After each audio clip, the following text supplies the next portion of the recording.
Let's start with our chapter animal kingdom of class 11th। इसमें सिर्फ हम NCERT ही cover करेंगे, ठीक है। आपको पता है आर.एच. विटेकर के 5 किंगडम थे। 5 किंगडम क्लासिफिकेशन के अकॉर्डिंग 5 किंगडम है। पहला Monera, Protista, then Fungi, fourth Plantae and fifth Animalia. So in this chapter हम केवल इसके बारे में पढ़ेंगे, दैट इज एनिमल किंगडम, ठीक है। क्लासिफिकेशन की नीड क्यों होती है? ताकि हम किसी स्पीशीज को सिस्टमैटिक पोजीशन प्रोवाइड कर सकें, जिससे हमारी स्टडी सिंपल हो।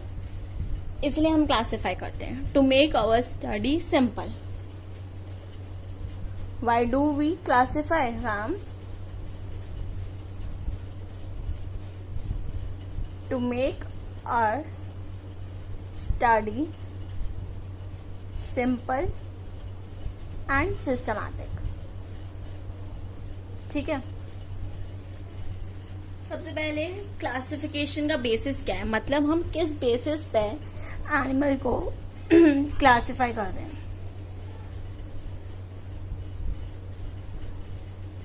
सबसे पहला बेसिस है लेवल ऑफ ऑर्गेनाइजेशन, मीन्स क्या वो टिश्यू लेवल है, सेलुलर लेवल है, ऑर्गन लेवल है, ऑर्गन सिस्टम लेवल है। We will study it in detail. Next is body symmetry,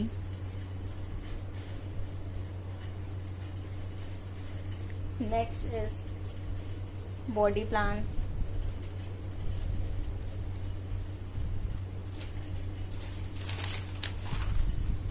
nature of coelom, circulatory system,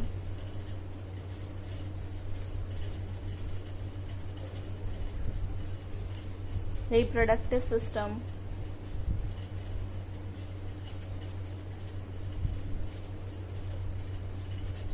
segmentation,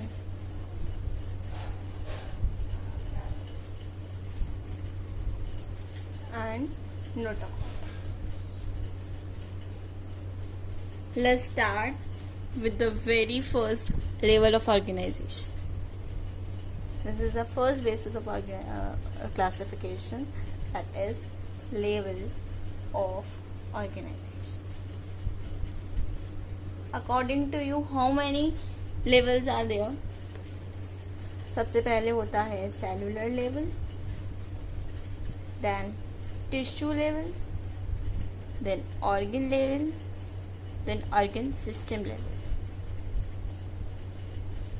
छोटी क्लासेस में आपने पढ़ा ही होगा ये व्हाट सेल कंबाइन होके टिश्यू बनाते हैं, देन टिश्यू कंबाइन होके ऑर्गन बनाते हैं, ऑर्गन कंबाइन होके ऑर्गन सिस्टम बनाते हैं, and this organ system combine and form a complete organism, okay. Cellular level of organisation किसमें प्रेजेंट होता है? Porifera. Tissue level Cnidaria and Ctenophora. जैसे जैसे फाइलम बढ़ते जाएंगे आगे, वैसे ही उनकी कॉम्प्लेक्सिटी बढ़ती जाएगी। मतलब ये लेस डेवलप्ड है, ये मोर डेवलप्ड है, ठीक है। ऑर्गन लेवल में आपके आ जाएंगे प्लैटीहेल्मिन्थेस, बाकी फिर एस्केल्मेंथीज से लेकर कॉर्डेट्स तक organ system, okay. That's all about the level of organisation. Next is body symmetry. What do you understand by symmetry? Symmetry means कि अगर हम किसी चीज को काटें तो वो इक्वल हाफ्स में कट हो रहा है या नहीं। अगर किसी भी प्लेन से, अगर हम किसी बॉडी को किसी भी प्लेन से काटें और वो 2 इक्वल पार्ट्स में डिवाइड हो रहा है तो वो रेडियल सिमेट्री होता है। और अगर किसी बॉडी एक पर्टिकुलर प्लेन से ही, मतलब एक ही प्लेन से ही 2 पार्ट्स में डिवाइड हो रही है तो वो बाइलेटरल सिमेट्री है। radial symmetry, any plane,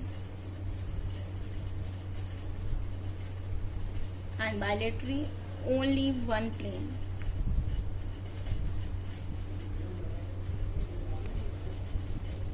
अगर आपको इसको नोट करना है तो आप इसको नोट कर सकते हैं. Then we will continue in the next lecture. Thank you. Please like, share and subscribe.